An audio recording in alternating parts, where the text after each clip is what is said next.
3일 동안 승리하셨죠. 이 성도의 뜻은 거룩한 물이라는 그런 뜻이죠. 거룩하다라는 것은 구별된 것을 말합니다. 세상 사람들과 성도들이 구별된 것이 없어요. 성도로서의 역할을 잘 못하고 있는 겁니다. 여러분, 우리가 구별된다는 것은 뭔가가 달라야 되겠죠. 우리가 이 땅을 살아가면서 하나님을 알지 못하고 예수를 구주로 고백하지 않는 세상 사람들과 별반 차이가 없어요. 그럼 그거는 안 믿는 게 낫죠. 우리가 그래도 예수를 구주로 믿고 영접하고 예수가 나의 생명이고 예수가 나의 길임을 고백하는 백성들이라면 내가 나의 의지로 어떤 구별되는 것이 아니라 예수의 생명이 내 안에 들어와 있는 동안에는 반드시 뭔가가 다른 것이 나타나야 되는 줄로 믿습니다. 그래야지 세상의 소금과 빛의 역할도 감당해 나가죠. 근데 똑같이 살아가요. 아무런 색다른 게 없어요. 거룩함이 나타나지가 않아요. 그럼 어떻게 우리가 이 세상을 다스려가고 이 세상을 변화시켜 나가고 초대교회의 그리스도인들은 세상 사람들이 저 사람은 예수쟁이야. 예수님 닮았어. 여러분, 안디옥 교회의 사람들을, 성도들을 보고 그 사람들이, 안 믿는 자들이, 주변의 사람들이 그리스도인이다 라고 지칭했죠. 왜일까요? 뭔가가 달랐던 거예요. 저와 여러분들이 성도로 부름을 받았잖아요. 그렇다면 나도 모르는 사이에 예수의 권세가 나를 주장하여 가는 동안 반드시 우리의 삶 속에서는 여러분 구별되고 다르고 뭔가 독특함이 나타나야 됩니다. 여러분 거기에 그리스도인들의 이 차별성이 있습니다. 거기에 또한 정체성이 있습니다. 그래서 오늘 저는 말씀에 의거하여서 무엇이 달라야 될까? 뭔가가 좀 색다르게 어떤 구별된 것으로 살아야 되는데 어떻게 하면은 그리고 우리의 이 거룩의 능력이 나타나게 될까? 그 염려라는 그 단어 하나에 제가 중심을 두면서 여러분 정말 예수가 나를 다스리고 하나님의 어떤 동행이 있는 백성들은요 반드시 삶의 현장 속에서 염려, 걱정, 불안, 두려움, 수치, 초조함 이런 것들이 찾아올 때에 그 염려 속에 휩싸이지 않아야 돼요, 여러분. 걱정, 근심이 나를 짓누르지 않아야 된단 말이에요. 오늘 본문 6절에 이런 표현이 있습니다. 아무것도 염려하지 말고. 여러분 아무것도 염려 안 하십니까? 염려가 아직 아예 안 되세요? 나는 조금의 염려도 없다라는 분 손 한번 들어보세요. 아무도 없죠. 아무것도 염려하지 말고. 어찌 보면 이거는 굉장히 우리의 현실하고는 동떨어진 말씀 같아요. 솔직히 저도 여러분 염려가 왜 없겠어요? 걱정이 앞설 때도 있지요. 야, 이대로 나가다가는 어찌 될까 흔들리는 불안함도 찾아올 때도 있지요. 근데 오늘 말씀은 정확하게 단호하게 말씀합니다. 그것도 대충 염려하지 말라가 아니라 아무것도 염려하지 말라. 왜 이렇게 말씀하실까?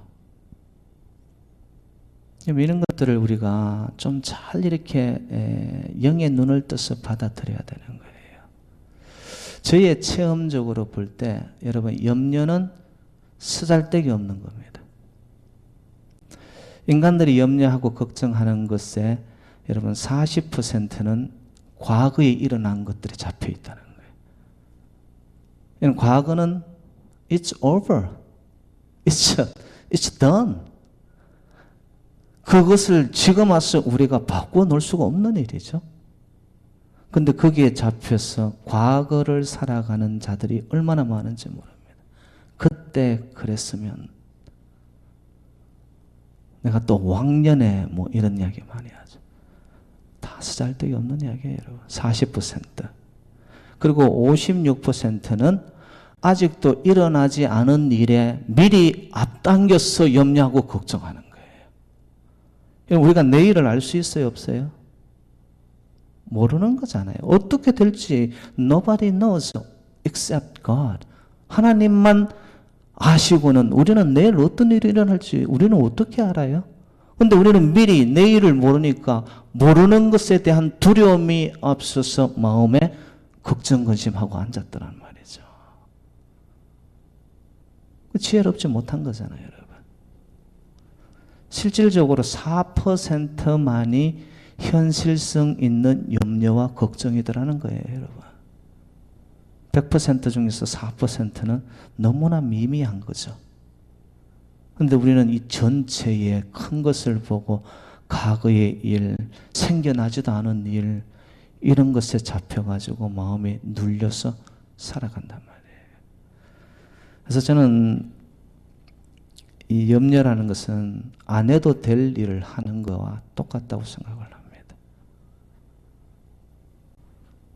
여러분 그런 염려 하시잖아요. 뭐 하나도 안 하는 것처럼 그렇게 시침이 떼고 앉으셨어요. 안 해도 될 일을 우리는 하면서 사는 거예요. 염려를 한다는 것 자체가. 그러면 왜 말씀을 이렇게 단호하게 아무것도 어느 것 하나조차도 염려하지 말라라고 이야기를 하시느냐 하면은 사도 바울이 빌립보스를 기록할 때 그의 믿음의 밑바탕, 심령의 마음에는 어떤 기초가 있냐 하면은 이런 거예요. 너희 염려를 다 주께 맡겨라. 이는 그가 너희들을 돌보심이라.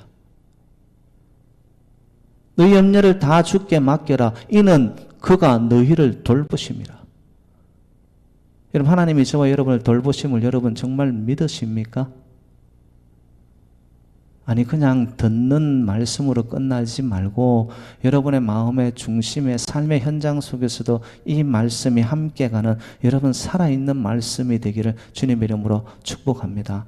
여러분 하나님이 나를 돌보신다는 거예요. 여러분 하늘에 나는 새를 보세요. 들에 핀 벽화파를 보세요. 누가 그들을 길쌈을 해서 여러분 입히고 그들을 먹이나요? 여러분 들에 핀 백합화와 하늘에 나는 새조차도 하나님께서 먹이고 입히고 하거늘 하물며 너희일까 보냐. 여러분 좀 이래 아멘이 안 되세요? 이런 말씀은 그냥 듣고 습관적으로 의미 없이 다가오는 것이 아니라 내 삶의 현장 속에서 좀 생생하고 막 살아있는 말씀으로 하물며 너희일까 보냐. 이 말씀은 뭐예요? 내가 너희들 챙겨줄게. 내가 너희들 뒤를 봐줄게. 내가 너희들 먹고 마시고 입는 거 내가 걱정하지 않도록 내가 너희들을 돌봐줄게. 여러분 하나님의 약속이거든요. 이거는 말씀이라는 것은 그냥 이렇게 의미 없이 우리에게 오는 것이 아니라 이거는 약속을 깔고 오는 것이에요. 하나님의 약속의 말씀. 그래서 언약이라고 이야기하죠. 약속에 있는 말씀이란 말이에요. 이런 말씀들을 우리가 붙잡자는 거죠, 여러분. 사람들은 거짓말하고 공수표 날리고 할지라도 여러분 하나님이 거짓말 하시겠습니까? 말씀을 가지고 약속하신 그 하나님이 안 지키시겠습니까? 문제는 우리에게 있더라는 거예요. 그렇게까지 말씀으로 약속을 하심에도 불구하고 우리는 염려 덩어리를 안고 살아가요. 걱정한단 말이에요. 그래서 저는 오늘 말씀에 어떻게 하면은 이 염려를 다스리고 이기고 극복할 수 있을까? 어떤 기도를 하면은 우리 삶 속에서 이런 염려가 정말 힘을 발하지 못하고 정말 내 삶 속에 하나님이 주시는 소망과 하나님의 축복과 은혜 속에 붙잡히는 기도를 할 수 있을까? 오늘 말씀을 보면 이렇습니다. 첫 번째, 여러분 염려를 이기는 기도는 여러분 선택을 하셔야 됩니다. 여러분 6절 말씀을 한번 다시 가볼까요? 6절 다 같이 읽습니다. 시작. 아무것도 염려하지 말고 다만 모든 일에 기도와 간구로. 거기까지요. 자, 보세요. 아무것도 염려하지 말고 다만 이 말씀은 헬라어의 원문에 가장 가까운 해석은 그 대신에. 아무것도 염려하지 말고, 그럼 염려를 안 하고 이기고 극복하려면 그 대신에 무엇을 해야 된다? 기도해야 된다. 기도해야 된다. 여러분, 대신에라는 말은 선택을 의미하는 겁니다.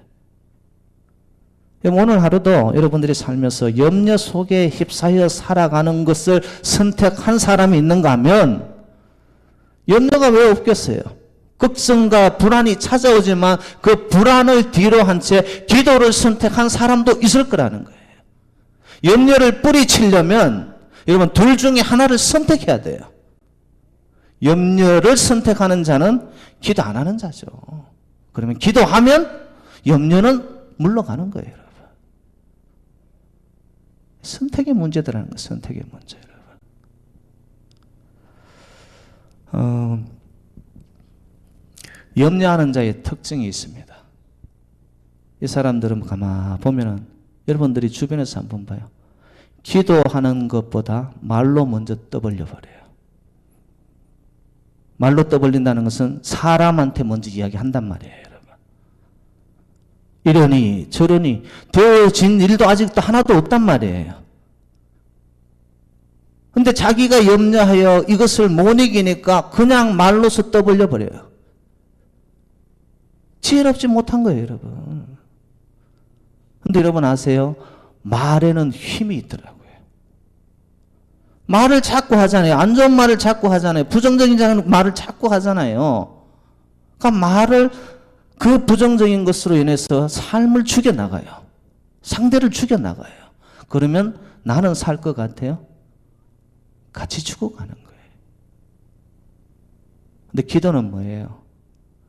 하나님 앞에 우리의 인생의 큰 그림 마스터 플랜을 갖고 계신 그 하나님, 알파와 오메가 되신 그 하나님, 처음과 나중 되신 그 하나님, 내 삶 속에 일거수일투족을 다 알고 계신 그 하나님 앞에 사람에게 말로서 떠벌리고 염려 속에 휩싸여 있기보다는 먼저 선택을 하는데 하나님 앞에 아뢰는 거예요. 기도와 간구로. 여러분 하나님 앞에 기도하는 자는요, 그 사람부터 먼저 살아나게 되어 있습니다. 사도 바울의 경험이죠, 이게. 그 수많은 여러분 유대인들이 가는 곳곳마다 사도 바울을 잡아 죽이려고 때를 지어서 그를 따라오고 있었지만 왜 염려, 걱정, 불안 속에 살지 아니하고 그는 이런 고백을 할 수 있었을까? 그는 날마다 선택을 하는데 기도와 간구로 선택을 하는 거예요. 그러니까 여러분 감옥 안에서도 착고가 차여 있고 자물쇠가 쳐여 있는 그곳에서도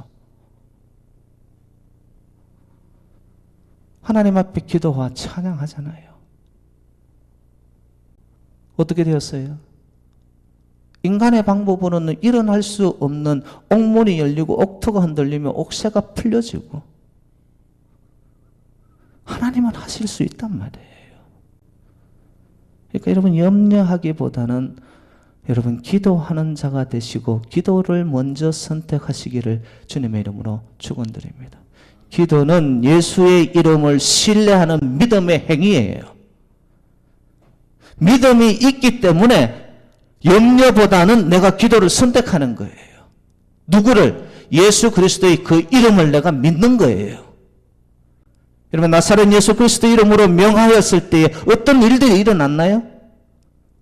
성전 미문에 앉았던, 날 때부터 안전병이었던 자가 베드로가 외쳤던 나사렛 그리스도 이름으로 명하노니 일어나 걸어라 했을 때에, 여러분, 그 이름에 능력이 있기 때문에, 권세가 있기 때문에 안전병이가 일어나서 기뻐 뛰며 찬양하며, 기도는 바로 예수 그 이름의 권세를 믿는 믿음의 행위, 기도입니다. 기도하면 여러분, 염려 걱정은 맥을 못 추게 될 줄로 믿습니다. 기도는 선택이다. 두 번째, 기도는 여러분 발견입니다. 무엇을 찾아내는 것이냐. 여러분 6절을 끝까지 이번에는 한번 읽어봅시다. 6절 시작. 아무것도 염려하지 말고 다만 모든 일에 기도와 간구로 너희 구할 것을 감사함으로 하나님께 아뢰라. 어떻게 기도하라고요? 감사함으로 기도하라는 거예요. 여러분, 우리의 기도는 대부분이 뭐냐 하면은 주십시오입니다.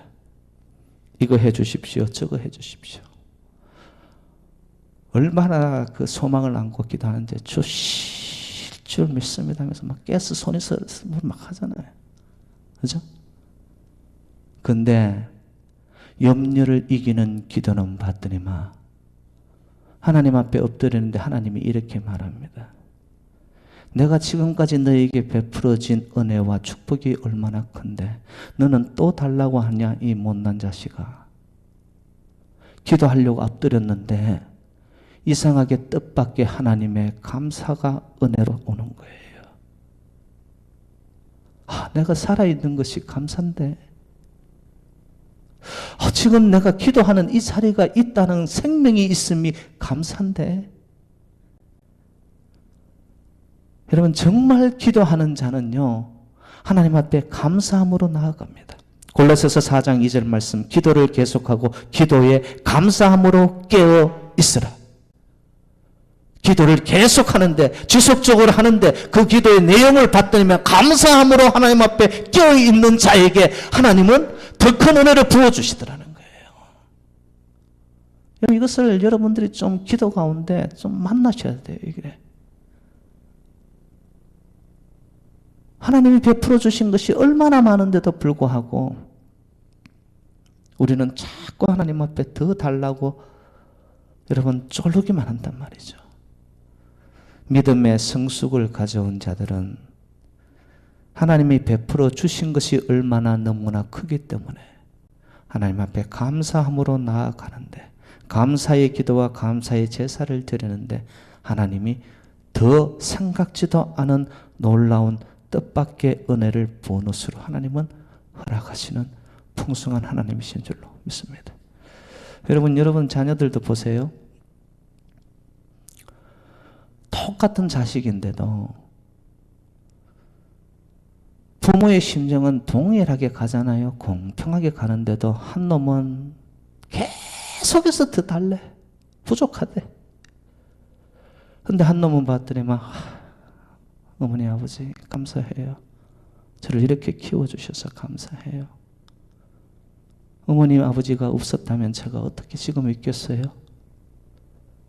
여러분, 마음이 누구에게 더 흘러갑니까? 우리에게 베푸신 하나님의 은혜가 감사할 것이 한두 가지가 아니거든요, 여러분. 근데 우리는 눈이 멀어요. 때때로 눈이 멀어요. 그리고 너무나 욕심에 차 있어요. 이생에, 욕망에, 정욕에, 자랑에 붙들려 가지고 남이 잘 되는 그런 거, 세상의 기준 이런 것만 보다 보니 베풀어 주신 그 하나님의 은혜와 감사는 자꾸 상실되어 갑니다. 근데 여러분, 감사가 식어진 자는 영이 식어진 증거입니다. 제가 그러잖아요. 감사는 축복의 마중물이다. 축복의 마중물이다. 감사가 넘치면 넘칠수록 하나님은 더 부어주시는 거예요. 부어주시는 거예요. 염려를 이기는 여러분 기도의 두 번째는 여러분 감사를 발견하십시오. 감사가 넘치면 어떤 상황에서든 여러분 감사가 있는 곳에는 염려가 설 자리가 없어질 줄로 믿습니다. 세 번째, 오늘 7절 말씀으로 가보겠습니다. 7절 시작. 그리하면 모든 지각에 뛰어난 하나님의 평강이 그리스도 예수 안에서 너희 마음과 생각을 지키시리라. 염려를 극복하고 다스리는 기도의 세 번째의 특징이 뭐냐 하면은 여러분 체험입니다. 체험. 여기서 나온 7절의 평강이라는 것은 하나님의 응답 이전의 것이에요. 하나님의 응답이 주로 오면은 기뻐집니다. 그리고 환경과 처지와 형편들이 바뀌어지고 가장 먼저 응답이 오면은 하나님이 주시는 생각과 아버지의 뜻이 내 마음과 생각을 바꾸어 놓아요. 이전에는 부족하던 것이 하나님의 생각이 있다고 하니까 그것이 감사가 되어져요. 응답입니다. 그런데 평강은 그 응답이 오기 이전에 하나님이 주시는 체험이에요. 염려가 내 삶 속에, 걱정이 내 삶 속에 그대로 있는데도 불구하고 이 염려를 극복하는 기도를 하는 동안에 하나님의 평강을 만나 체험을 하잖아요. 그러면 이상한 배짱이 생겨나요. 아무런 걱정이 안 되는 거예요. 응답은 아직 안 되었어요. 현실의 문제와 염려와 걱정은 나를 둘러싸고 있어요. 근데 내 마음 속에 이상하리만큼 든든한 거예요. 내 마음 속에 조금 더 두려움이 없어지는 거예요. 이게 다 지각에 뛰어나신 하나님의 성령님이 우리에게 주시는 하나님의 위로하심과 하나님의 터치, 우리의 영에 평강이 임하는 거예요. 이러면 사는 거 아니에요? 예? 마음의 평강이 이러니까 이건 마음의 평안이 임하여 버렸는데 환경이 좀 안 바뀌면 어때요? 나를 건들 자가 없는데요. 내 안에 누리는 이 평강이 조금 더 손색을 받지 않는데요. 풍파 속에서도 배바람 속에서도 내 마음은 그냥 너무나 평온한데요. 이러면 사는 거 아니에요, 여러분? 예? 여러분 그런 평강이 함께 하시기를 주님의 이름으로 축복합니다. 지각에 뛰어나신 하나님이 나에게 엎드리면 체험하면은 그 체험이 있는 자에게 하나님이 평강을 주시더라는 거예요. 평강을 주시더라는 거예요. 사랑하는 여러분들, 오늘 저희들이 인생의 염려, 걱정, 불안, 두려움, 여러분 초조함이 왜 없어요? 자녀의 문제, 건강의 문제, 사랑과의 관계의 문제, 물질의 문제, 질병의 문제. 여러분 우리 인생 자체 덩어리가 뭐예요? 염려 덩어리란 말인데, 그런데 하나님의 말씀은 뭘 해요? 이걸 다스리는 거예요. 다스리라는 거예요. 먼저 기도하고 간구하고 엎드리는 것을 선택하고, 근데 그 기도의 내용을 봤더니만 하나님이 베풀어 주신 것이 너무 감사해. 여러분 그 기도가 우선이 되어지고, 그러면 하나님이 주시는 평강이 여러분의 마음, 생각과 마음을 딱 코팅해 버릴 때, 여러분 우리를 건들 자가 없는 기도의 용사로 여러분의 삶의 현장의 염려, 걱정, 어떤 걱정, 근심들도 여러분들이 다스려 나가고 극복하고 이겨나가시기를 주님의 이름으로 축원드립니다. 우리 함께 찬양.